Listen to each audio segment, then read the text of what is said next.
ሰላም ጤና ይስጥልን ተመልካቾቻችን እንደምን ቆያችሁ? በዛሬው የሰንበት መዝናኛ እንግዳችን ባለ ብዙ ዕውቀት ከትንሽ ተነስቶ ትልቅ ደረጃ የደረሰ ታታሪ ግለሰብ ላስተዋውቃችሁ ይዤ መጥቻለሁ። እንግዳዬ ራሱን ያስተዋውቀኛል።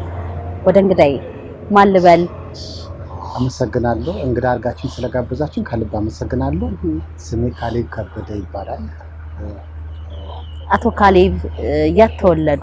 እድገቶት ምን ይመስላል? ከዛን ጀምር እስቲ። እሺ፣ የተወለድኩት ሾኔ ከተማ ነው። ሾኔ ከተማ ተወልጄ ያው ከአንደኛ እስከ 10ኛ ክፍል የተማርኩት እዛ ነው። በዛ በነበርኩበት ሰዓት ያው ወላጅ አባቴን በልጅነቴ ያጣው ሰው ነኝ። ከዛም ነገሮች ብዙ ስላልተመቻቹልኝ ምንድነው ከ10ኛ ክፍል በኋላ ያለው ነገር ለህይወቴ ትንሽ አዳጋች ስለነበረ ወጣ ብዬ ሰርቼ ራሴን መለወጥ አለብኝ፣ ቤተሰቦቼን መደገፍ አለብኝ በሚል እንዳውኑ ሳይሆን ያኔ በወቅቱ በትንሽ ብር 12 ብር ተሳፍሬ ወደ ሐዋሳ ከተማ ሄድኩኝ ማለት ነው። ሐዋሳ ከመግባቱ በፊት ከዛ በፊት ግን አቶ ካሌብ አንቱ እያልኩ ልቀጥል አንተ እያልኩ ልቀጥል? እሺ እባክሽን ደስ ይለኝ አንተ እያልሽ ጥሪኝ። እሺ ከሐዋሳ ጉዞ በፊት በሾኔ ከተማ እንግዲህ አባት አርፈዋል፣ እናት ናቸው እያሳደጉ የሚገኙትና ምን አይነት ነገሮች ነበሩ? እውነት ለመናገር አባቴ ከሞተ በኋላ በሁለተኛ ዓመት እናቴ አገባች። ሌላ ስታገባ ለሀደራ ነው የተሰጠሁት እና ለሀደራ ተሰጥቼ የሀደራ እናቴ አሳድጋኛለች። መልካም ሰው ናት። ጥሩ ጊዜ ነበረኝ እዛ። ግን አንዳንዴ በነገሮች አለመመቻቸት ያው ተለያየን። በህይወት እስካለሁ ድረስ ደግሞ በጣም ላመሰግናት እወዳለሁ። እዛ በነበረኝ ሰዓት ጥሩ ልጅ ነበርኩ፣ ጥሩ ተንቀሳቃሽ፣ በትምህርቴም በጣም ጎበዝ ታታሪ፣ ለእውቀት ያለኝ ነገር በጣም ጥሩ ነበረ። ሰፋ አድርጌ አስብ ነበረ፣ በአንዳንድ ነገሮች እሳተፍ ነበረ። በትምህርት ቤት ውስጥ በነበረኝ ነገርም ለምሳሌ እኛ በምንለው በሚኒ ሚዲያ ላይ በጣም እሳተፍ ነበረ። ጎጂ ባህል ላይ በጣም እሰራ ነበረ። ጥሩ ነገር ስለነበረኝ ያ ነገር ደግሞ ትጋቴ ለማወቅ ያለኝ ፍላጎት ሰው ሀገር በጣም አይቸግረኝም ብዬ አንድ የሆነ ወሰንኩና ወደ ሐዋሳ ከተማ ወጣሁ። ታዲያ ሐዋሳ አቀባበሏ እንዴት ነበር? እንዴት አገኘ? እንዴት አይነት ሁኔታ ላይ ነበር እንትን ያለው? እውነት ነው፣ ሐዋሳ ከተማዋ ጥሩ ናት፣ ሰው መልካም ነው። ግን እኔ የገጠር ልጅ ስለነበርኩኝ ከተማውን መላመድ በጣም ቸገረኝ። በጣም አስቸጋሪ ነበረ። ዘመድ የለኝም። ከዛ ሀገር ወጥቼ አላውቅም፣ የትም አላውቅም። ብቻ ኪሴ ላይ የነበረችው ብር 35 ብር ስለነበረች በ12 ብር ተሳፍሬ እቺ ብር እስክታልቅ ድረስ እንግዲህ የሆነ ቦታ ሆናለሁ ብዬ ነው የሄድኩት። እና አልከበደህም? ብሩ አላለቀችም? አለቀች። እሷ ብር ካለቀች በኋላ እንግዲህ ምንድነው የጠበቀኝ? ያ ህይወት ችግሩ የሚያስተምርሽ ነገር አለ። ቀጥታ ያው ወደ ጎዳና ህይወት ነው የገባሁት። ጎዳና ገባሁ። ደላላ ቤት ሲሄድ ደግሞ ቶሎ አልቀጠርም፣ ልብስም የለም። ልብስ ያ በወቅቱ አንድ ሰው ስራ ለመቀጠር ተያዥም የሚሉት ነገር አለ። ተያዥ ከሌለ ደህና ሻንጣ ሙሉ ልብስ ያስፈልጋል። እኔ ደግሞ ልብሱም የለም። ስለዚህ በጣም ተቸገርኩኝ። ግን እግዚአብሔር ይስጥ፣ አንድ ከኔ ጋር የነበረ ሰው በጣም የማመሰግነው ማሙሽ የሚባል ልጅ እዛው ያወቀኝ ልጅ እሱ ዋሱና አስቀጠረኝ ስራ በ60 ብር ደሞዝ። ምን ነበር የተቀጠርከው? መጀመሪያ መስተንግዶ ነው የተቀጠርኩት። 60 ብር እዛ ተቀጠርኩ። እዛ እየሰራው ጥሩ ጊዜ ነበረኝ። ግን ምናልባት እዚህ ጋር ያልነገርኩሽ ነገር መጀመሪያ ከዚህ 60 ብሯን ከመቀጠሬ በፊት እዚህ ጋር ይርባ የምትባል ከተማ እዚህ ሲዳማ ውስጥ ይርባ፣ ከዚህ ወደ ሐዋሳ ስትሄጂ ይርባ ተቀጠርኩኝ በ80 ብር። ስቀጠር ብርዱ ከባድ ነው፣ ይርባ ላይ ቅዝቃዜ ነው፣ አካባቢ በጣም ከባድ ነው። 3 ቀን አደርኩና ጠፋሁ። አልቻልከውም? አልቻልኩት። ጠፋውና በእግሬ ከይርባ ሞሮቾ፣ ከሞሮቾ ቱላ፣ አንዳንድ ሐዋሳ በዚህ ሲሄድ ይሄን ሁሉ ርቀት በእግሬ ነው እንደሄድኩት ብዬ አስባለሁ። በጣም ከባድ ነው፣ በጣም ከባድ ነው። በእግሬ ሄድኩኝ። ግን ሰው መልካም ስለነበረ በሰው ማሳሰር ሄድ ስለነበረ ሰው ወተት ይሰጠኝ ነበረ፣ ቂጣ ይሰጠኝ ነበረ። መልካም ጊዜ። በጣም ሸንኮራ ይሰጡኝ ነበረ እና ከኪሴ ላይ 1 ብር ነበረች።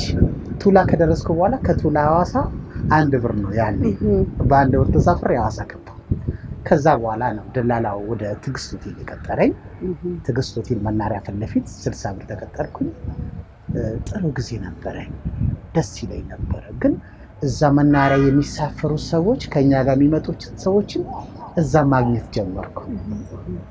ሲያገኙ ደስ ይለኛል፣ ከስም ካሌ ይሉኛል። በቃ ሞራል የሚነካ ሰው አልነበረ። በቃ በርታ፣ ጀግና፣ በቃ ጠንከረ ማየት እንፈልጋለን የሚሉኝ በጣም ብዙ ጓደኞች ነበሩ እዛ ሾኔ የሚያውቁኝ እና እነሱም ለእኔ ብርታት ሆኑኝ። ትዕግስት ላይ የነበረኝ ህይወት ይሄ ነበረ። ግን ሌላ ቻሌንጅ የገጠመኝ ምንድነው? ትዕግስት ሆቴል ሰርቼ ማደሪያ ከውጭ የሚባል ነገር ደግሞ አለ። ማደሪያ ለመስተንግዶ ብቻ ነው ወደ ሆቴሉ የምትገባው? ለመስተንግዶ ብቻ ነው። ማደሪያ ከውጭ ሲባል ትንሽ 20-30 ብር ይጨመርልናል ደሞዛችን ላይ። ግን የሚታደረው የት ነው?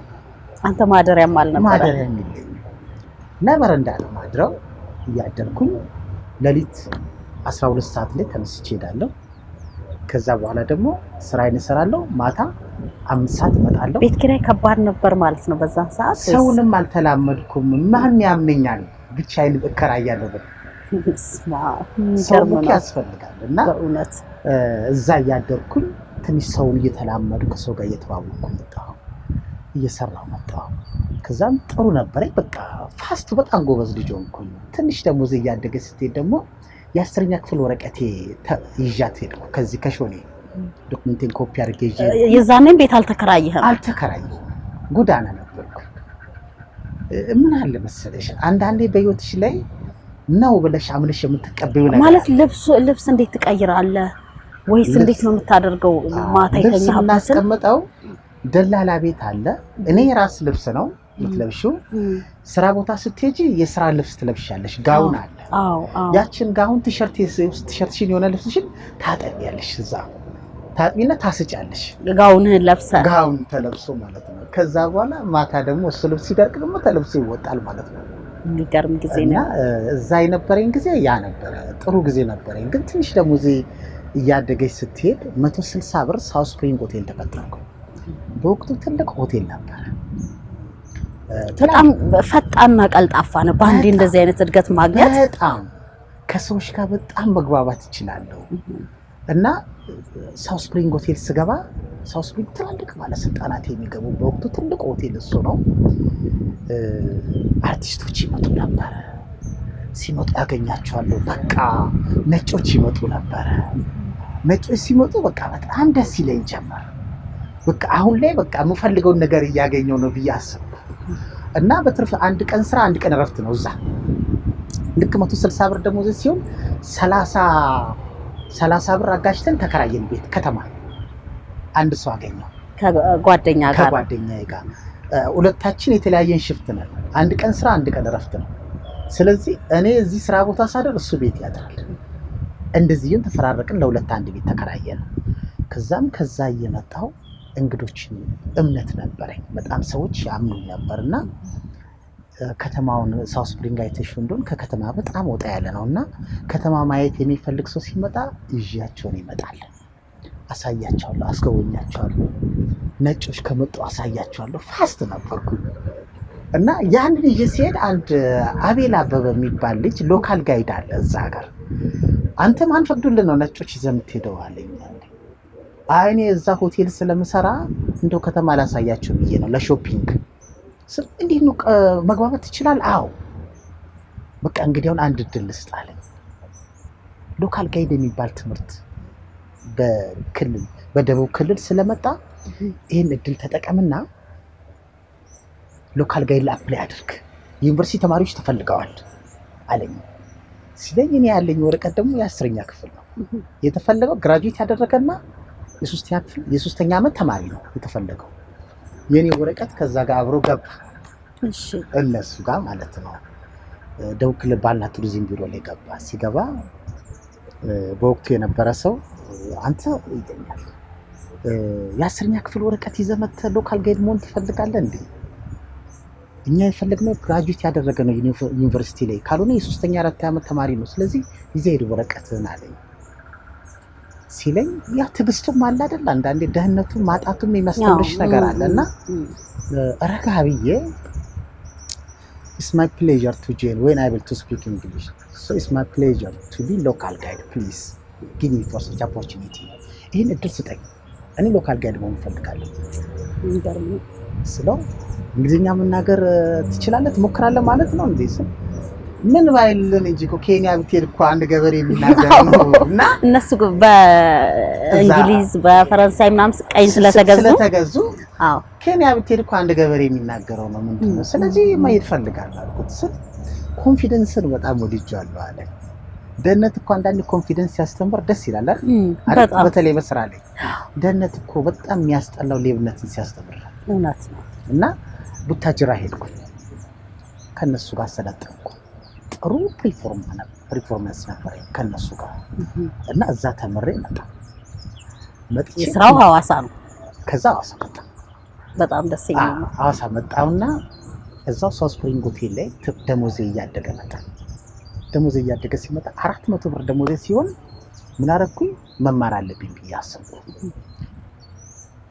መማር ምን አሰብኩኝ ህግ መማር አለብኝ ገባው ፉራ ኮሌጅ ገብቼ ህግ መማር ጀመርኩ እየተማርኩኝ ልክ አንድ አመት ተማርኩ ሁለተኛ አመቴ ላይ ከትላልቅ ሰዎች ሳገኝ ተስፋዬ በጣም ትልቅ እየሆነ መጣ እና ደስ ይለኝ ከዛ መገን እየተማርኩኝ አንዳንድ ባለስልጣናት ሲመጣ ደግሞ ተስፋ ይሰጥሻል እውነት ነው እየተማርክ ነው ስትዩ እየተማርክ ነው ጎበዝ ይላል ቃል እኮ ለሰዎች ብርታት ነው በጣም የሚያበረታታ ሲገኝ እውነት ነው እነሱ ያን ሲሉኝ በጣም ደስ ይለኛል እንደውም ልክ ሁለተኛ አመት ተማሪ ያለው አንድ ቦታ ላይ የቡፌ ይዘን ሄደን ራት ልናበላ አንድ ግለሰብ ቤት ይዘን ሄደን ራት እያበላን አንድ ትልቅ ሰው ነው ራቱን ካበላን ካጠጣን በኋላ ምንድነው ያለን የዛን የቤቱን ባለቤት ስሙን ይጠራዋል እሺ እኚህ ሰራተኞች አብልተውናል አጠጥተውናል ስለዚህ አሁን ይቀመጡና አብላችሁ አጠጣቸው ይላውና ትእዛዝ ይሰጣል አንድ ሰው እሺ ያስተናገዳችሁት ግለሰብ ያስተናገድነው ብዙ ሰው ናቸውና ይህ ሰው ማን ነው ማለት እንዴት አይነት መልካም ሰው ነው ለኛ ሚራራልን እንዴት ደግ ሰው ነው እንዴት ደግ ሀብታም ነው ብዬ ለሱ አብሮኝ ለነበረ ሰው ስናገር አዎ እኔ ባዶ ከዛ ምን ይላል አዎ እሱም አመሰገነውና ዞር ብለን ስናይ ቪሼፕ ኮት የለበሰ ኮፍያ ሲያወልቅ ነፍሳቸውን ይማረውና ደግሞ ጠቅላይ ሚኒስትር መለስ ዜናዊ ናቸው ዋው አቶ መለስ ዜናዊን አስተናግደሃል ግን አላወቅም እኔ አላወቅኩም መጨረሻ ላይ ነው ደስ የሚል ራራዩን ካየው በኋላ ነው ሳየው ጠቅላይ መለስ ዜናዊ ናቸው በወቅቱ ስፔሻል አስተናጋጅ ተብዬ የተከፈለኝ 100 ብር ነው ለኔ ግን እሳቸው ያቺ ቃል የዛን ሰዓት እኮ 100 ብር ትልቅ ብር ነው በጣም እንደውም እኮ 100 ብሩ ደግሞ ተማሪ ነው ይደግፋል ተብዬ ነው 100 ብር በደንብ እና በጣም ደስ የሚለኝ ከዛም እሳቸውን ሳይጎልበት እንደውም ሞተው እንኳን በጣም በነፍሳቸው በሞቱበት ሰዓት እንኳን በቃ ያ ንግግራቸው ከውስጥ አይጠፋም የሰዎች ንግግር እኮ ቃል ብርታት ነው አይደለም ጉልበት ይሆናል አይደል ምን ተሰማ ግን እሳቸውን በማስተናገድ በጣም ደስ ያለኝ ልክ እሳቸው ካረፉ በኋላ ጠቅላይ ሚኒስትሩ ኃይለ ማርያም በመጡ ጊዜ በስሜ አይጠሩኝም ነበር እንደውም ተናው ምግብ ይዤላችሁ ልጄ ነው ይለኝና በጣም ደስ ይላል በጣም ምግብ ይዤ ሲሄድ ልጄ አመጣ ወይ አስቀምጥልኝ እዛ ጋር ይላል እና ብዙ ጊዜ እኔ ቤታቸው እዛ ክፍላቸው በመገባበት ሰዓት ብዙ ጊዜ ወይ ሲያነቡ ሲጸልዩ እንደዛ ነው ማገኛቸውና ልክ እነሱንም ሳይ ደስ ይለኝ ጀመረ አርቲስቶችን ሳይ ደግሞ በጣም ደስ ይለኝ ጀመረ እኔ ፕሮቴስታንት እምነት ተከታይ ቢሆንም ለአርት ያለኝ ጥበብ ትልቅ ነበር እና ደስ ይለኝ ነበር የሰዎችን ታሪክ ማጥናት አዎ በዚህ ካነሳው ላይ ቀር የሆነ የኢትዮጵያ ሬዲዮን ምናምን ስታስብ ወይም እንትን ስትል እና አርሂቡን ፕሮግራሞች ስታነሳ አቤ ከቤ ይታወሳል እውነት ነው አቤ ከቤም ያልተናነሰ ደግሞ ያንተ ስም ይጠራል ይባላል ከደቡብ ሬዲዮ በዚህ ጉዳይ ምን ትላለህ እንዴት መጣ እንዴት ነው የምትሳተፈው እኔ ግጥም አቀርብ ነበር ተስጦ ምሽት ላይ እና ሀያሲ በለው ገበዩ አለ። ትዝታ ረጅ የሚል ፕሮግራሜ ደግሞ ነፍስ ይማረው ዳዊት ተስፋዬ አለ። እዛ ላይ የሙዚቃ ምርጫዎች ላይ እኔ እሳተፍ ነበረ። ተስጦ ምሽት ደግሞ ግጥም አቀርብ ነበረ። ታሪክ በተመለከተ ደግሞ የአርቲስቶችን ታሪክ እጠይቃለሁ። እንዲህ ነው በቃ የተወለደበትን ስራ የጀመረበት ባክግራውንዱን ታጠናለህ? አጠና ነበር። እኛ ደግሞ ሚኒ ሚዲያ ላይ በነበርንበት ሰዓት ያኔ ልጆች ሆነን ያ ትውልድ ደግሞ 90 ውስጥ የነበረ ትውልድ የዘጠናዎቹ አንባቢ ትውልድ ነበረ። ፋሽን ነበረ። የምታዩ ሰው ሁሉ መጽሐፍ ሳይዝ አይንቀሳቀስም አይደል? ትክክል። በቃ ዛሬኛ ልክ ስልክን ይዘን እንደምንንቀሳቀስ ያኔ መዘመን ማለት መጽሐፍ ይዞ መሄድ መንቀሳቀስ ነው። ዛሬ ስልክ ይዘን ሰውን አያወራም ማለት ያኔ ደግሞ መጽሐፍ ይዞ ምናምን ጥላስር የዘጠናዎቹ እንደዛ ነው። ንግግራቸውም ጨመት ነው። በጣም ደስ ይል ነበርና እኔ ያን ሳቀርብ ስለነበረ ጋዜጠኞችንም ማግኘት ስለነበረ አንዳንድ ሰዎች ጥሪ በቃ ይደውል አይ በቃ ያው ሰው እኮ ካሌብ ከበደ ስለሚባል ካሌብ ከበደ ይሉኛል እና አቤ ከበደ ካሰላ ካሌብ ከበደ ካዋሳ ይሉኛል። በቃ አንዳንድ ጓደኞቼ ይደውሉልኛል። ደስ የሚል ጊዜ ነበር። አርቱን መውደድ ደስ የሚል ማየት የምናፍቃቸውን ሰዎች ማየት ጀመርኩ። የሆነ ሰው የሆነ ግጥም ጻፍ ካለኝ ወዲያው ነው የምጽፈው። የልማት ከሆነ ወዲያው እኔ ጠቅላይ ሚኒስትሩ መለስ ዜናዊ ባረፉ ጊዜ ዋርካው ዘመመ የሚል ግጥም ነበረ። ሀገሬ ወይ ዋርካይ ዘመመ የሚል ግጥም ነበርና ሌቪ ሪዞርት ላይ በምሰራበት ሰዓት ግጥም አቀርብ ነበር። የቤተሰብ ቀን ተብሎ ይከበራልና ሌቪ ላይ በየዓመቱ የቤተሰብ ቀን ሲከበር ሀገሬ ወይ ዋርካሽ ዘመመ የሚል ግጥም ሳቀርብ ህዝቡ በጣም በሀዘን ነው የተሞላው እና የልማት ሰራ ነበር። ወጣቱን የሚያነቃቃ ስለ ትዝታ ሰራ ነበር እና ሰው ይወደኛል። ያኔ በዛ በቃ ሰው በጣም ይወደኛል። እውቅናን አገኘው። የሚገርምሽ በዛ ውስጥም አንዳንዴ ጎዳና አድር ነበር። ደስ ይላል። ደግሞ አንዳንዴ የሆነ ህይወት ከለመድሽ ቶሎ መውጣት እኮ ይከብዳል። ባይዜ በማጣትሽ ውስጥ እኮ ፍቅር አለ። በጎዳና ውስጥም ያለ ፍቅር አይመስልሽ። ቤት ከተከራየህ በኋላ ጓደኞቼ ጋር ብለህ ሄደህ ጎዳና ድረስ ታውቃለህ? በጣም ከነሱ ጋር ቡሌ በልቼ አውቃለሁ። ሄዳ በጣም እውነቴን ነው የምልሽ። እና ካሌብ ትልቅ ሰው ነው ብሎ ቡሌ ይደብቃሉ። ገብቶሻል? እኔ ያኔ ቡሌ ይመጣል ከሆነ ሆቴል ሲመጣ 5 ወር ካለሽ ሼር አድርገሽ ትበያለሽ። ዛሬ ቡሌ ይሸጣል። ቡሌውን ደግሞ አትርፎም ይሸጣል። ባለ ሆቴሎች ናቸው ቢሸጡት ወይ ያመጣል? የሚያወጣ ሆቴሉ። እኔ የክት ልብስ ለብሼ ቡሌ ብጠይቅ ማን ያመጣል? ማን ይሰጠኛል? ባለ ሆቴል ይሰጠኛል? አይሰጥም። ስለዚህ የሚሰጠኝ ምንድነው? በቃ የኔ ቢጤ የሆነ ሰው እንልካለን። እሱ በሰላሳ ዓመት በነገራችን ላይ እና ያችን የኔ ቢጤ ነው የምንልከው ቡሌ እንዲያመጣልን። ያም ቡሌ በ30 ብር ያመጣል። ሲያመጣኛ ጋር ወይ 40-50 ብር ይሸጣል። በፌስታል ነው የሚመጣው። ያን እንበላለን አዋተን ማለት ነው። ፍቅሩ ደስ ይላል በጣም። ከዛም እንበላለን። ልክ እኔ ግን የሆነ ክላሴ ከፍ እያለ ሲመጣ ደረጃዬ ከፍ እያለ ከሰዎች ጋር ያለኝ ውሎ ምናምን ሲመጣ ያችን ፌስታል ምግብ እነሱ መደበቅ ጀመሩ። ሼም ነው ካሌብ ፊት እንዴት እንበላለን ምናምን ሲሉኝ አንተ የሆነ የደበከው ነገር አለ ያምጣላለሁ። ሰዓቷ እኮ ደርሳለች የምንበላበት ሳይት አለች የለም ብላለሁ። ያው እንዳይከፋቸው ሌላ እውነቴን ነው የምነግርሽ። ያ ቡሌ እዛ እበላበት የነበረ ሰፈር ላይ አባታችን ይሉኝ ነበር። ስመጣ ካገኘው ሼር አድርጊያቸው ይላል። 100 ብር ካለኝ 50 ብር ሼር አድርጓት ይላል። በቃ አባታችን መጣ ይሉኛል። ያ ሰፈር አሁንም አይጠፋኝ። ግን በጣም ውስጤ እየከፋኝ የመጣው ምንድነው? 1-2 ጓደኞቼ በማጣት አጣዋቸው። እዛ ላይ ማዘጋጃ መጥቶ ቀበራቸው እዛ። ከዛም በቃ ሰፈሩ በቃ እየጠላሁት ማለት በወደው ማጣ አተሽ ከጎኒ ሰው ስታጪ አይከፋም? ወዲ ቢሳላር እና 1-2 ጓደኞቼ እዛው በቃ ታሞ ምናምን አረፉ። ማዘጋጃ መጥቶ ናቸው። ከዛ ትንሽ ውስጥ እየከፋ ይመጣ። ሌላ ቦታ ላይ ጎዳና አስከፊ ነው። ጥሩ ነገር የለውም። ከዛም ግማሹን እየመከርኩኝ መማር አለብን፣ የሆነ ነገር መሆን አለብን።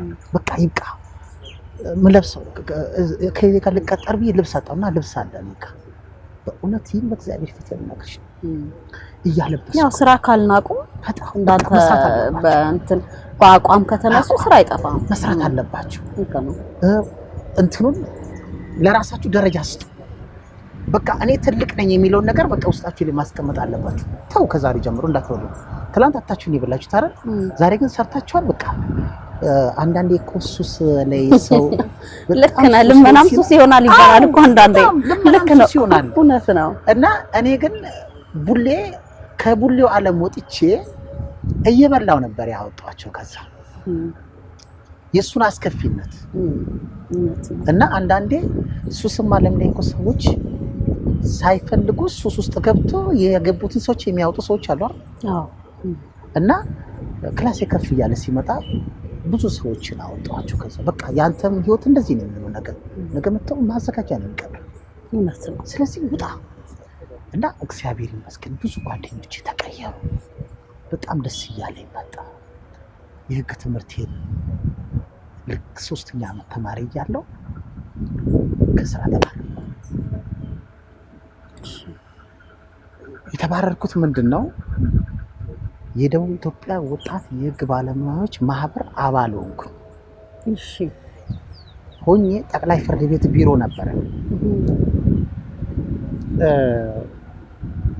ምንድነው የሆነ ሁሉ ቦታ እኮ ትክክል ነው ብለሽ አታስቢም። እውነት ነው። የሰዎች መብት ያስጨንቅሻል አይደል? አዎ። ስትማረው ደግሞ ሙያ ሲሆን ደግሞ የባሰ ነው። አዎ። በቃ ይሄ የምታደርገው ነገር ትክክል አይደለም።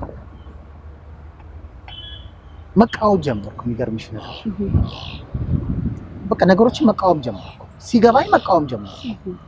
ሲገባኝ ለሆድ ማደር የሚባል ነገር ይከብደኝ ጀመረ። በቃ የህሊና ነገር ነው በቃ ውስጥ ያለው። ከዛ በኋላ አንተ ትንሽ ካቅማችን በላይ ነው ተብዬ ከስራ ተባረሬ ስራው ጠፋው። ተመልሼ ገባሁ ወደ ጎዳና ማለት ትምህርት እንዴት ሆነ? 3ኛ አልተመረኩም። 3ኛ ዓመት ተማሪ ያለው አልተመረኩም። ከዛም ጎዳና እየገባሁ ትምህርቴን ቀጥላለሁ። የሚገርምሽ ነገር ማደሪያ ከውጭ ተቀጠርኩ። ሌላ ቦታ ማደሪያ ከውጭ። አዎ። ከዛ ምንድነው የማታ ነው የምማረው። ኤርሊ 12 ሰዓት ሄዳለሁ። 10 ተኩል 11 ሰዓት ላይ እወጣለሁ ከስራ። እሺ። ከዛ ትምህርት ቤት ሄዳለሁ። ከ11 ሰዓት በኋላ እማራለሁ። ከዛ በኋላ ማታ ጎዳና ላይ ያ 1 ዓመት በጣም በቃ እግዚአብሔርን ግን አመሰግናለሁ። ቤዝሜንት ውስጥ ነው ማድረው። አንድ ህንጻ አለ መስቀል አደባባይ አካባቢ። እዛ ህንጻ ውስጥ እያደርኩኝ ይጨልማል። ህንጻው ስለሚጨልም በመንገድ ዳር ፖል አለ አይደል? የፖል ማብራት በዛ አጠናለሁ። በቃ ሰው ጸጥ ሲል ከ5 ሰዓት በኋላ መጻፌን ይዤ እወጣለሁ እና ፖሊሶች ይዙኛል። አዎ ህግ ደግሞ ከባድ ነው። ማንበብን ይፈልጋል። እውነት ነው። ከዛም ረጅም ሰዓት አነባለሁ። ኬዞችን ታያለሽ። ኬዝ ማየት የክል ኬዝ እንዴት ነው። ስለዚህ ሳጠና ፖሊሶች ይዙኛል። ተማሪ ነኝ። መታወቂያ አለኝ፣ የተማሪ መታወቂያ። ስለዚህ አጥቼ ነው በቃ እዚህ ውስጥ ነው ማድረው። ስለዚህ ያውላቸዋለሁ። ግን እነሱም በቃ ያበረታቱኝ ነበር። ራት በልተሃል የሚሉኝ ጊዜ ነበረ። እዛ ጋር የሚገርምሽ ነገር በረንዳ ሁሉ ሳድር አንድ ቀን ሰው ያጣ ሰው ነው ብሎ አያስብም። ቢካውዝ መለብሰው ንጹህ ልብስ ነው ሁሌ በቃ ንጹህ ልብስ ነው። ማዳበሪያ ለብሽ ማለት ነው። ብዙ ትገቢያለሽ ማዳበሪያ ውስጥ ትገቢና 2 ማዳበሪያ አለ። አንድ እንዴት ትገቢያለሽ፣ አንድ እንደዚህ ትለብሽና በቃ ተኮራፍሽ ትተኛለሽ። ጠዋት ተነስተህ ልብስን ለብሰህ ስራ ትገባለህ። ከነ ልብስ ነው የሚተኛው። ከዛም ወደ ስራ ህግን ግራጁዌት አድርጌ መጀመሪያ ደረጃ ፍርድ ቤት ላይ ያው ለህሊናሽ የሚሰማሽ ደስታ አለ አይደል? ሰውን እኮ ለመርዳት ሰው መሆን በቂ ነው። ስለዚህ የጥብቅና ፍቃድ አላወጣው የማህበር አባል ነኝ። ስለዚህ የማህበሩ አባል ደግሞ የምክር አገልግሎት ይሰጣል። ፍርድ ቤቶች ላይ የዞርኩኝ የምክር አገልግሎት መስጠት ጀመርኩ። ማለት መብታቸው ለተነፈጋቸው ሰዎች እና ፍትህ ላጡ ሰዎች እዛ አካባቢ ላይ አልጠፋም። አንተ ወይ አሉኝ ምን ታደርጋለህ እዚህ? ዝም ብዬ እዚህ በቃ አንዳንድ ሰዎች ካገኘው ብዬ ነው። ለምን ስል የምክር አገልግሎት ከሰጠው ብዬ ነው። እነዛ ፖሊሶች ያው እስረኛ ይዞ ይመጡ የለ የፍርድ ክትትል የሚያደርጉት እኔን እዛ አገኘኝ። በጣም ነው የገረማቸው። አንተ እዛ በረንዳ እያደርክ ተመረቀ ዛሬ ለሰው ነፃ አገልግሎት ምክር አገልግሎት ትሰጣለህ? አዎ። በእውነት እንዴት እንዳመሰገኑ ኖሬ ያን አድርጌ ስላለፍኩ እግዚአብሔርን አመሰግናለሁ። ለካ ችያለሁ፣ ለሰው መብቃት ችያለሁ። በጣም ነው ደስ ያለኝ። ግራጁዌት አደረኩ። ስራ አንዳንዴ ሰው ቃል ይገባል ይችላል። ቃል እኮ ገብቶ አለማድረግ እኮ አንዳንዴ ሳይመች ሲቀል አታደርጊ ትችያለሽ። አዎ፣ ግን የሰው ሞራል ይነካል። ያው ሰውን ተስፋ ማድረግ አንዳንዴም ከባድ ነው። ያው ቃሉም ይላል እኮ ስጋ ለባሹን የተደገፈ በሰው ስራ ላይ አይኑ ያረፈ ከንቱ ነው አይደል? አንዳንዴ ስጋ ለባሽን እንደገፋለን በማጣታችን ሲመጣ እኮ ነው አይደል? በማጣታችን ሲመጣ ወይኔ ሊረዳኝ አስቦ ይሁን ከእግዚአብሔር ተልኮ ይሁን እና ከዛ በኋላ ደግሞ ህግ ከተመረኩ በኋላ ምንድነው ስራው? የህግ ሙያ ለሰው እንተርፋለን። የክት ልብስ ለብሰን ለሰው እንተርፋለን። ቀን ማታ በረንዳ እናድራለን። በጣም ቻሌንጅ ነበር፣ ግን አለፍኩ። እግዚአብሔር ረዳኝና ሌዊ ሪዞርት ላይ ሐዋሳ ላይ መስተንግዶ እኔ አጋጣሚዎችን መጠቀም ደስ ይለኛል። በተለይ ምክንያቱም እናቴ እኔን ማስተማር አትችልም። በጣም ምክንያቱም እናቴ ተከራይቼ ባኖራት ሰው ኩሽና ነው። ወደ ሐዋሳ ስጠፋ ጥሩ ህይወት አልነበራትም። ሰው ኩሽና ተከራይታ ነው የምትኖረው። እኔ ነኝ የምከፍላት። ስለዚህ ወዲያው እዛ ገባውና 1 አመት እንደሰራው መማር አለብኝ ብዬ ተማርኩኝ። በዛ መሃል 2ኛ አመት ተማሪ እያለሁ እግዚአብሔር የትዳር አጋሬን ሰጠኝ። ከዛ መልካም ሴት እሷን አገኘሁ። ቢኤ ዲግሪ ቢዝነስ ማኔጅመንት ተመረኩ። ከስተመር በጣም ስለሚወደኝ መመረቂያ ጽሁፌን ሆቴል ሰርቪስ ከስተመር ሳቲስፋክሽን በሰዎች እርካታ ላይ፣ ምክንያቱም ትላልቅ ሰዎችን ይወዱኝ የለ ሰዎችንም አገኘው አይደል? ይሄ ደግሞ ለኔ ትልቅ ክብር ነው። ስለዚህ በሰዎች እርካታ ላይ የሚሰራ ከሆነ መመረቂያ ጽሁፌን በዛ ላይ መስራት አለብኝ አልኩ። ልክ ነው። ስለዚህ አድቫይዘሬ ዶክተር ቦጋለ ውሼ ይባላሉ። ካሌብ ይሄ ነገር እኮ ወጣ ያለ ነው ያንተ ሪሰርች ያልኖርኩበትን አልጽፍም። ልክ እኮ ነው። ያው ከስራ ጋር ከዕለት እንቅስቃሴ ጋር ልክ ያን ሪሰርች ሰርቼ ዩኒቨርሲቲ ላይ ኤችአርጂ በመረቂያ ጽሁፌ ኤችአርጂ ነው ያገኘሁት። ሪሰርች እንዴት ወዷለሁ መሰለሽ? ሰው የኖረበትን ህይወት ሲናገር ደስ ይላል አይደል? እውነት ነው። ከዛም ደስ ይለን ጀመር። ቢኤ ዲግሪን ተመረኩ። ቢኤ ዲግሪን ተመረኩና አሁንም ምን ሊሆን ነው? በዛ ላይ እኮ ሰው ቃል ይገባልሻል። ዩኒቨርሲቲ ተመረቀማ እንዲሰርተ ዲግሪዝህማ በቃ አሁን ከዚህ በኋላ ስራዎች አሉ። ልክ ቃል የገባልኝ ሰው ሁሉ የለም። ያንተ ጠንካራ ራሴ ጠንካራ ነኝ ብለህ ስለምታስብ ከዛም ወዲያውኑ መስተንግዶ ሳውስታር ሆቴል በቃ እዛ መስራት ጀመርኩ። በርትቼ እየሰራው አለቃዎችን በጣም አከብራለሁ። ጋይዱንም ተውከው እሰራለሁ። እሱንም ጎን ለጎን እሰራለሁ ነው ማለት በቃ ለምሳሌ የሆኑ ጓደኞቼ ደፋ ቀና ብሎ ካስተናገዱ እኔ ነጮችን እጅ አንድ ጊዜ ነው ጀርባቸው ምነካው። ሾፒንግ ትወጣለህ እኔን ኮንታክት አድርገኝ፣ ከተማ መጎብኘት ትፈልጋለህ እኔን ኮንታክት አድርገኝ። ያው ሌላ ብዙን ጊዜ ቋንቋ ችግርም ስላለ እንግዲህ አይደፍሩትም ሌሎቹ። አሃ አንተ ነው እንዴ በቃ እዚሁ በቅርበት እኮ ጋይድ አገኘ። ስለዚህ ልክ ሌላ አስተናግዶ ጨርሰው እኔ ይዣቸው እወጣለሁ። 8 ወጪ ቆንክ ይዣቸው እወጣለሁ። ደሞዜ አይነካም። ከዛ ነው የምትኖረው። በቀን በማገኘው ብር በቃ ዘና ብዬ ጥሩ ኑሮ እኖራለሁ። በጣም ደስ የሚል ህይወት በቃ ደግሞ ማውራውም በቃ እውቀት ነክ ነገር ነው ማውራው። ውሌ ትልቅ ነው። ከነጮች ጋር ነው የምውለው። አንዳንድ ባለስልጣናት ደግሞ ይፈልጉኝ ጀመር ማውራት ከነሱ ጋር ሰዎችን የሚመጥን ንግግር መናገር አለ አይደል? የንግግር ክህሎት። አዎ። እና ልክ ሰውን እንደ አይኪው ነው እንደ አሳሰብ ልኩ ነበር ነው ተብሎ። ስለዚህ እግዚአብሔር ይመስገን ከቀረብኳት ሰዎች ሁሉ እግዚአብሔር አሳቶኝ ያውቃል። ደስ ይል ነበር ሁሉንም ቦታ ላይ ማለት ነው። እንደውም አንዳንዴ ቅጽል ስም ይሰጡኝ ነበር።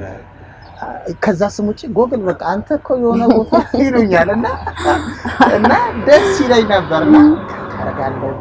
ልክ ቋንቋ መናገር የሚሞክር ሰው ይፈልጋል ተባለ። ኢንዱስትሪ ፓርክ ላይ እንትኑ ምንድን ነው የስራው አድሚን ማለት የሰው ሀብት ውስጥ ነው። የሰው ሀብት ነው እና ካንቲን የሚባል የነሱ የህንዶች መመገቢያ አለ። የነሱ ሬስቶራንት አለ። የነሱን ሬስቶራንት ማኔጅ አደርጋለሁ። የሰው ሀብትም አለ ነው። ወደ 5-6 ነን። የኛ ፕሬዝዳንት ሚስተር ባዛንት ይባላል፣ ህንድ ነው። እኔ የሰው ሀብት ውስጥ ገባው። ሁሉንም ነው የምሰራው። ስሰራ እዛ እየሰራው ጥሩ ጊዜ ማሳለፍ ጀመርኩ። እዛ ቦታ ላይ ግን ደስ ያለኝን ነገር ልንገርሽ። በንጉሱ ኃይለ ሥላሴ ጊዜ ኢትዮጵያ ህንድንና ቻይና እንደረዳች ታሪክ ይናገራል። ህንዶች ግን ምን ያሉ መሰለሽ? ካሌብ ይሉኛል፣ እናንተ ኢትዮጵያውያኖች ስራ ለመቅረት በጣም ብዙ ምክንያት ትፈጥራላችሁ፣ እኛ ጋር ግን ስራ ነው። እዚህ መጥቶ እኔ እዚህ ቢሮ ካንተ ጋር ያሉ ህንዶች ይታዩዋል። አዎ ለ2 ዓመት አግሪሜንት ከተፈራረሙ እቺ ህንዳውን ለምሳሌ ልጇ ቢያርፍባት መሄድ አትችልም። አግሪሜንት ተፈራርማለች። አግሪሜንቷን ሳጨርስ መሄድ አትችልም። 2 ዓመት ትጠብቃለች። አባት ከሞተ መሄድ አይችልም። እናንተ ግን ስራን ላለመስራት የምትፈጥሩት አባቴ ሞቷል በቃ ዘመድ አዝማድ ነው የምትሉት። ስለዚህ ያን ኢትዮጵያን ካልቸር የኢትዮጵያን ባህል ካመጣ ከኛ ጋር መቀጠል አይችልም አሉ። እግዚአብሔር ያለው እንዴት ነው የምላመደው? ይሄ ዘመድ ቢሞትም አትሄድም ማለት ነው። ምክንያቱም አንድ ሁሉ ነው ማረፍ የሚቻለው። አዎ ልክ ያን በዛ ሂደት ውስጥ እያለው አንድ ማኒክ የሚባል እኛ የጋርመንት ጨርቅ ኤክስፖርት ነው፣ የልብስ ፋብሪካ ነው። ላውንደሪ ማሽን ማናጀር አባቱ ያርፋል። ባይዘት ትምህርት እንዲሆነ ነው የምነግርሽና ያ እሱ አባቱ አርፎ ለካምፓኒው ፕሬዝዳንት ጠዋት ነው የተደወለለትን ስልክ አልነገረም። ለልጅ አባቱ ሞቷል የሚለውን አልነገረው። እስከ 11 ሰዓት ቆየ። 11 ሰዓት ተኩል ነው ከስራ የሚወጣው። ልክ 11 ሰዓት ላይ ካሌብ አቤት፣ ታች ሆኖ ነው የሚደውልልኝ። እኛ አንደኛ ፍሎር ላይ ነው የኛ ቢሮ። ካሌብም ማለት እነሱ ህንዶች ቃላብ ነው የሚሉት። ቃላብ ካም ዳውን ሲል ወደ ታች ወረድ ሲለኝ ወረድኩኝ። የቢሮ ሰዎች ሁሉ ጠራ። ህንዱም ተጠራ፣ ህንዶችም ተጠሩ፣ አበሾችም ተጠሩና እነሱ የሚገርምሽ ነገር ዴድ የሚባል ነገር ወር ፓስት የሚባል ነገር አርፏል አይሉም። ህንዶች ኤክስፓየርድ ነው የሚሉት መድኃኒ ዓለም እና ማኒክ ፋዘር ኢዝ ኤክስፓየርድ ዊ ፕሬይንግ ፎር 3 ሚኒትስ የሊና ጸሎት 3 ደቂቃ እናድርግለት። አባቱ በቃ አርፏል በእነሱ ቋንቋ ኤክስፓየርድ አርፏል። እስማ እና ከዛም ሄድን ተጠራንና እኛ ከተሰበሰብን በኋላ እሱ ተጠራ።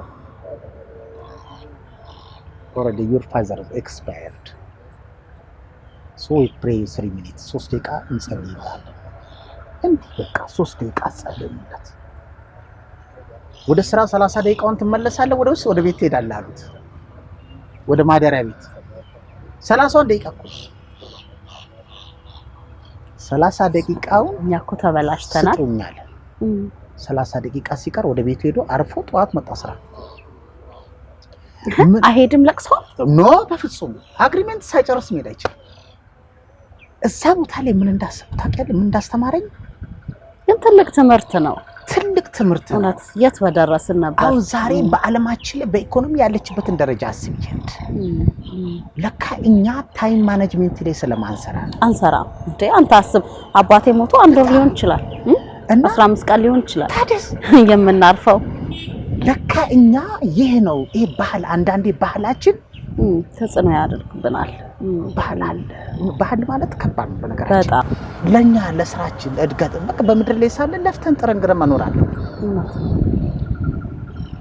ቢያንስ ለልጆቻችን የሆነ አሴት መቀመጥ አለበት። ጥንካሬ ማውረስ አለብን። ልክ እዛ ከሰራው በኋላ ጥሩ ጊዜ ነበረኝ። ኃይሌ ገባ። ጥሩ ተሞክሮ ያገኘህበት በእውነት ኃይሌ ገባ። በእውነት ኃይሌ ሆቴል ስገባ ደግሞ እያንዳንዱ ነገር ማኔጂንግ ከሰዓት ጀምሮ ከትትና ጀምሮ ከግል ፕሮቶኮልስ ጀምሮ የነበረው ነገር በጣም ጥሩ ነበር። እዛ እየሰራው ጥንካሬን እዚህ ተምሬለ እዛ አልከበደኝም። ህግ ተመሬም ስለነበረ የሰራተኛ ማህበር ነበር እዛ በደቡብ ክልል በጣም ትልቅ ቦታ የሚሰጠው። ባይዜ ቴንኪው ማለት ፈልጋለሁ ሻለቃ ኃይሌ ገብረስላሴ በተቋሙ ላይ ይሄን ላቋቋመው ነገር ሰው እኮ ኖሮ ነው አይደል የሚያመሰግነው። እውነት ነው። በጣም አመሰግናለሁ። ልክ እዛ እየሰራው እዛ ላይ ደግሞ ሁሌ ስልጠና አለ። ሁሌ የህይወት በቃ የላይፍ እስኪ ክሎት አለ፣ ስልጠና አለሽ። ሁሌ ማይንድሽ ላይ ስለሚሰራ ሁሌ የሚገርምሽ ስቲዋርድ ሚስስ አሁን ስቲዋርድ ነው የሚለው እቃ የሚያጠብሰዋል አይደል? ስታዩ ሲወጣ ትልቅ ኦፊስ ማን ነው ትልቅ በቃ ትልቅ የሆነ ባንክ የሆነ ቦታ ላይ የሚሰራ እንደ ማናጀር ነው አክቲንጉ።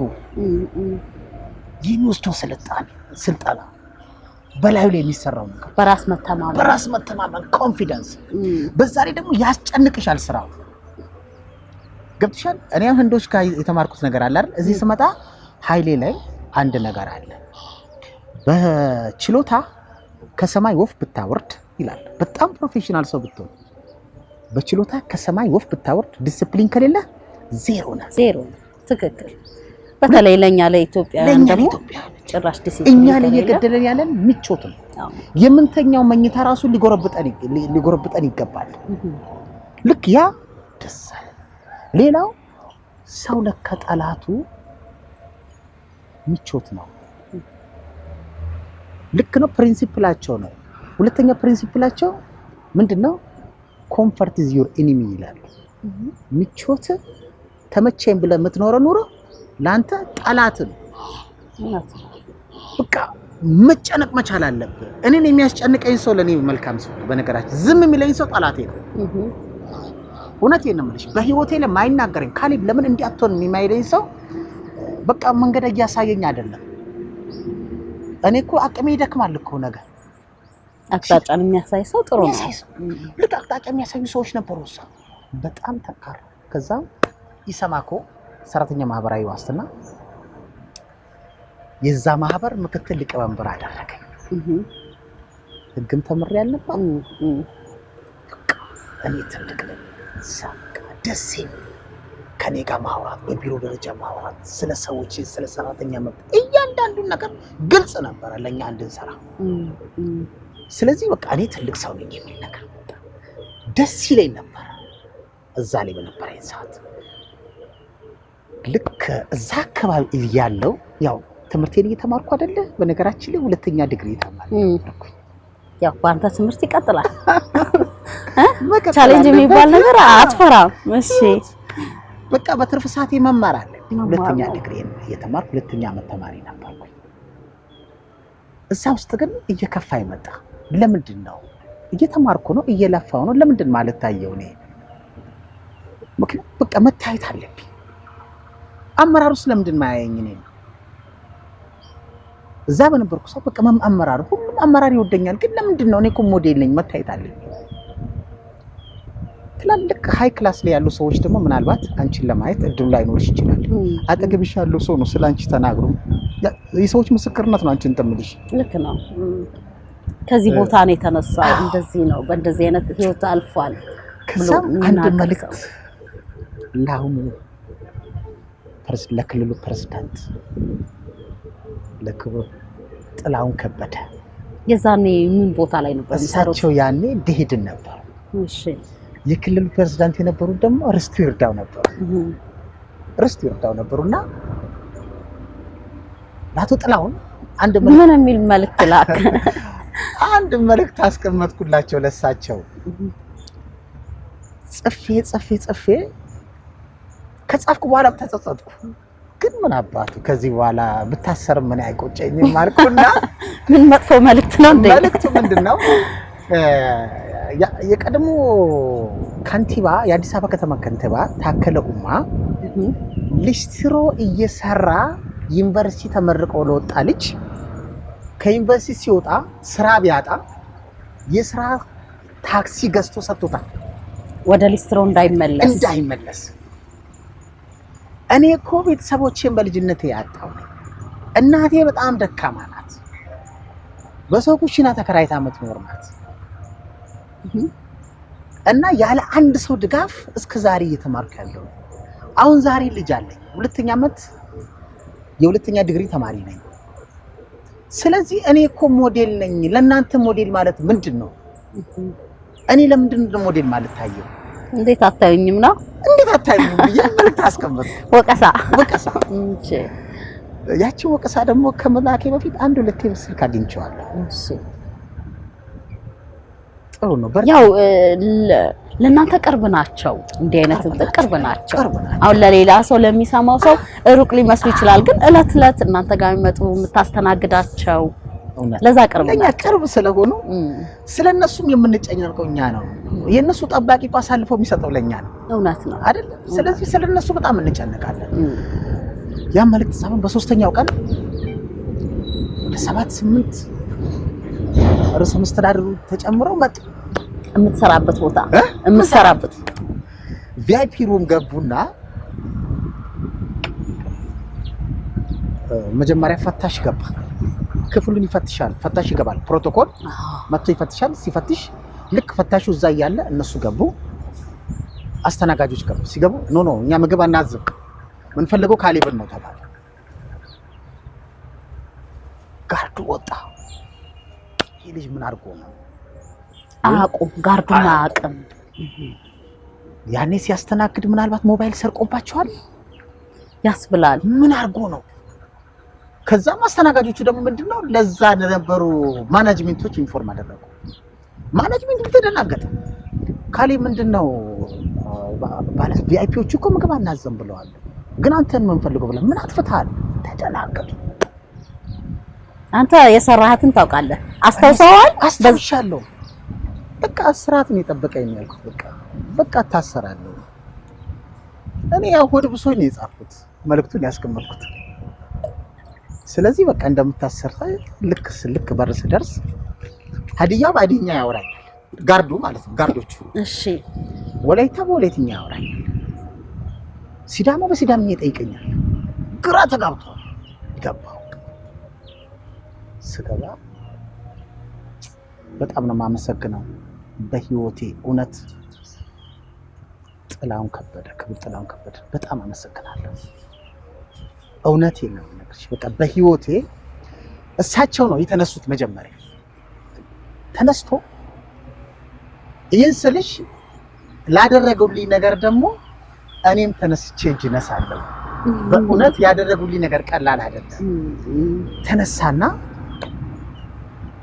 አቶ ርስቱ ይሄ ልጅ እኮ በጣም በረንዳ እያደረ ጎዳና እያደረ እኮ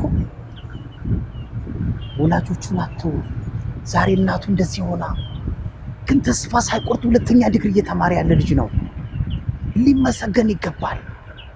አቶ ርስቱ ተነሱ፣ ሌሎችም ተነሱ። አቶ ቱሪስቱ በቃ እሳቸው እንግዲህ ቁመታቸው ረጅም አይደል እዚህ ውስጥ ከተቱ ልዩ ስሜት በጣም በስማ እዚህ ቅፋቸው ውስጥ ሆኜ አለቅሳለሁ። ምክንያቱም አባቴ ነው በልጅነቴ ስላጣው ያን የአባትነት ስሜቱን የተሰማኝ በቃ አለቀስኩ። አይዞህ አንተ እኮ ጀግና ነህ፣ በቃ ለፍተሃል፣ ጀግና ነህ። ዛሬ ልጅ እኮ ተማር ሲባል በማይማርበት ዘመን አንተ ጎዳና ውስጥ ሆነ ተስፋ ሳትቆርጥ ትምህርትን ቀጥላል። ያ ጊዜ ለኔ ትልቅ ጊዜ ነበር። ባለው ስታፍ ባለው ማኔጅመንት እዛ ውስጥ በነበሩ ሰራተኞች ሁሉ በጣም የተመሰገንኩበት ትልቅ ክብር ያገኘሁበት ጊዜ ነበር። ልክ እዛ እየሰራው የት ሄዳለሁ? አዲስ አበባ። አዲስ አበባ እንደሄድኩኝ ኬብሮን ገስት ሃውስ ጂም ኤንድ ስፓ የሚባል ድርጅት አለ። ግለሰብ ድርጅት ነው። ሲሄድ በብዛት የሚኖሩት ትግራዮች፣ የኤርትራውያኖች ነበሩ። የሚገርምሽ ከኤርትራውያኖች ጋር ተግባብቼ ኖር ነበር። የሰጡኝ ፍቅር ቀላል አይመስልሽ። አዲስ አበባ እዛ በነበርኩ ሰዓት አሁን ለክልሉ ክብር ለፕሬዝዳንት ጥላሁን ከበደ ደውዬላቸዋለሁ። እዚህ ነኝ ስል እኔ እኮ ትጋት ይገርመኛል፣ ልፋት በቃ ለካ ለምንድን ነው ስል አይ ተመችቶኛል ማለት ህይወት ለኔ ጥሩ አይደለም።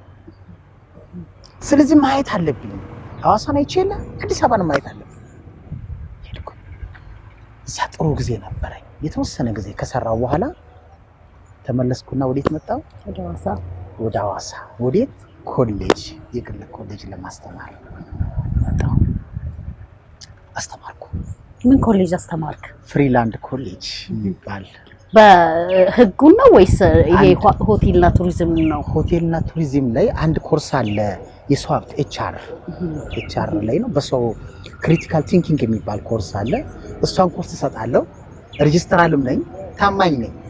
ራሴን ለመግለጽ ፈልጌ ሳይሆን እምነት አለ ማለት የሰዎች ነገር ላይ ጠንቃቃ ነኝ። በነገራችን ላይ በሚሊዮን ብር ከምትሰጥሽኝ ያንቺን ብር እኔ ቃልሽን ከምበላ ከቸገረኝ 100 ብር ብጠይቅሽ የሚቀለኝ ሰው ነኝ።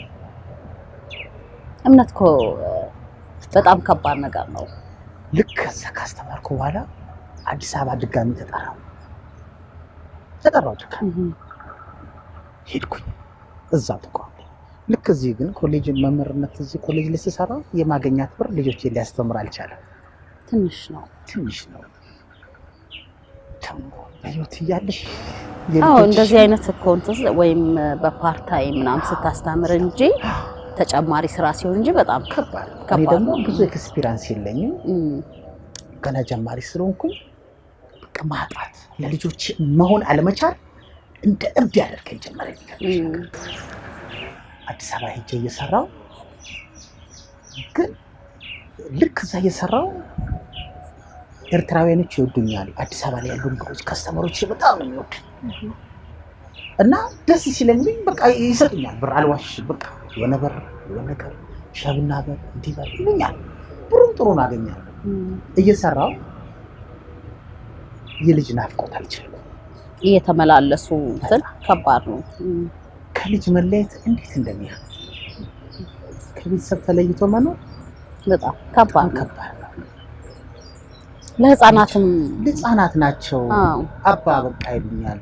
ይሰስታሉ። እኔ በቃ አንዴ ሻንጣ ሲሄድ ልጄ እዚህ ጋር ይዞ ያለቅሳል። እግሬን ማለት ነው። በቃ መስራት አልችልም። እዛም ሂጅ ያ በጣም በቃ ካጣውም ከልጆች ጋር ብዬ ወደዚህ መጣሁ። ሐዋሳ መጥቼ ወደ ሆቴል ገባሁ። እዛ ግን እያለሁ ኮንፊደንስ አይመስልሽ በቃ ከዛም አንድ ድርጅት ተቋም መጣ። የሆነ ስልጠና ተዘጋጀ።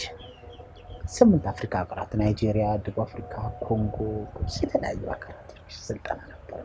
እድሉን አገኘ።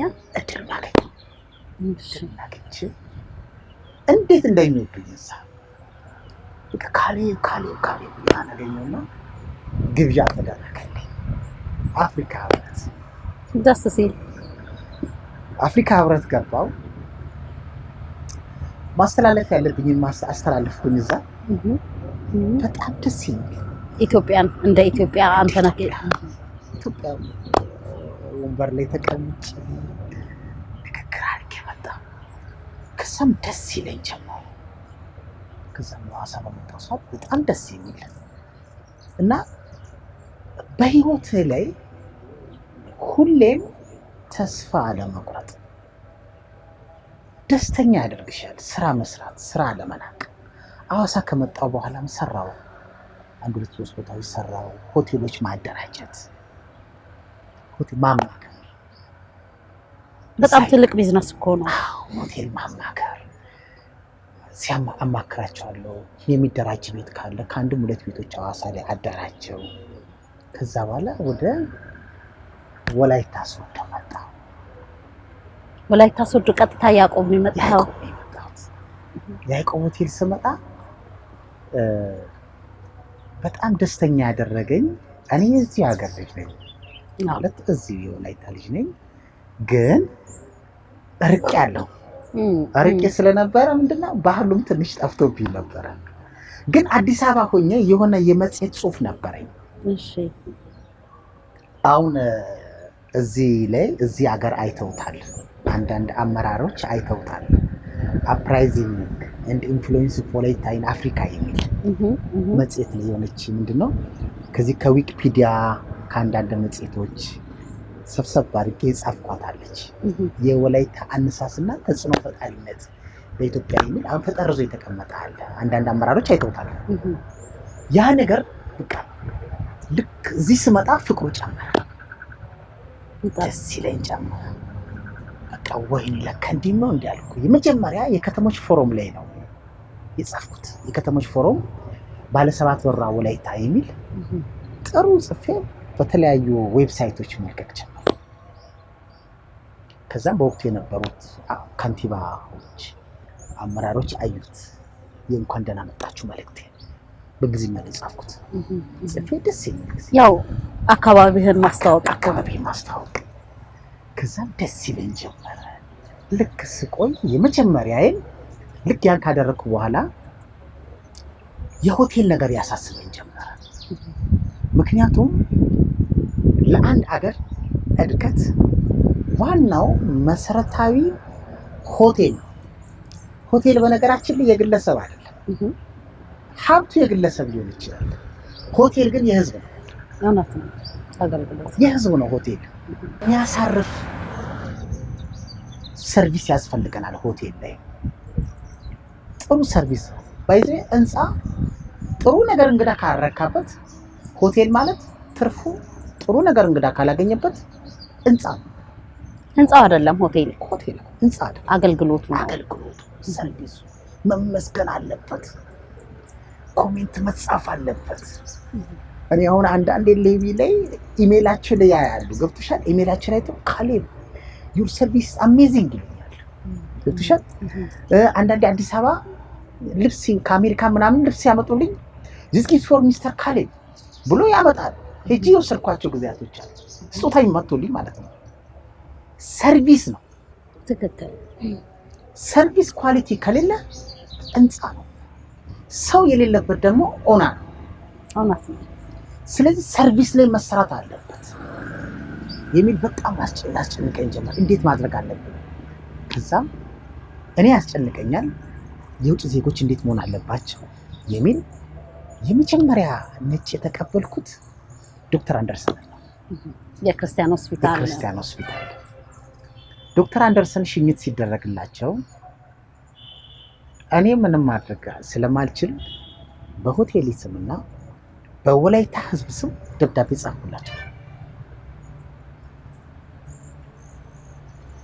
ታንክስ ኤንድ ፌርዌሊንግ ሌተር ኦን ቢሃፍ ኦፍ ያዕቆብ ሆቴል ኤንድ ኦል ወላይታን ፒፕል በሚል የምስጋና ኔሽን ደብዳቤ ጽፌ። በነገራችን ላይ ነጮች ደግሞ እንደዚህ አይነት ነገር በጣም ነው የሚወዱት። በጣም ነው የሚወዱት። ያን ጽፌ ቤት ያሉት ሰራተኞች ሁሉ ክችን ያሉትን ሙሉ ነጭ ጋውን ለብሳችሁ ተዋልኳቸው። ሰራተኛ ሁሉም በክት ልብሱ ያው የስራ ልብሳችን የክት ልብስ አይደል? በልብሳችን መተን እሳቸውን እናጅብ እናመስግናቸው። ይሄን ደብዳቤም ልስጣቸው። በእኛ ሆቴል ስም ደግሞ በወላይታ ህዝብ ስም ደግሞ ንግግር ላድርግ ላመስግናቸው። አመሰግናለሁ። ያው እንደው ወላይታ እኮ ያበረከቱት አስተዋጽኦ ቀላል የሚባል አይደለም። እውነት ነው። ክርስቲያን ሆስፒታል ሲነሳ ማለት እንደ ኢትዮጵያ ነው። ለወላይታ ህዝብ ያላችሁ ፍቅርስ ትክክል። እውነት አንዳንዴ ሰዎች ድካማቸው አይታይም፣ ልፋታቸው ሊመሰገኑ የሚገባ ነው። እና ያን ሳደርግ ዶክተር አንደርሰን እንባ ነው የተናነቃቸው። እንባ ተናነቀ። እንዲቆሙ ነው የቀረው። እነሱን ይዘው የመጡ ዶክተሮች አሉ፣ ስታፎች አሉ። እንዴት አሰብክ ይናሉ? በፖስታ አድርጌ ሰጠኋቸው። የሰጠሁት ለምንድን ነው? እችን ሌተር የምስጋና ሌተር ያሉበት ሲሄዱ አሜሪካን ሲሄዱ እችን ሌተር ያዩዋታል። እውነት ነው።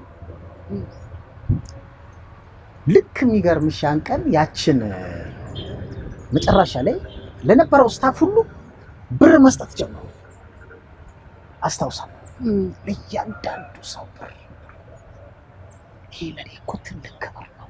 አመሰግን። ቢያንሳችሁም እንኳን ቡና ጠጡ እያሉ እስከ ጥበቃ ድረስ ይህን ጥበቃ የመጀመሪያውን በር ጥበቃ ሰጥተው ሁለተኛውን በር ጥበቃ ፈልገው ማለት ነው። ልክ ጡረታ ወጥቶ አይደል የሄዱት ከዚህ? የሚከምሽ እዛ ደርሰው ጡረታ አልወጣም ያሉት ምናልባት ሰምተሽ እንደው አልወጣም 5 ዓመት ይጨመርልኛል።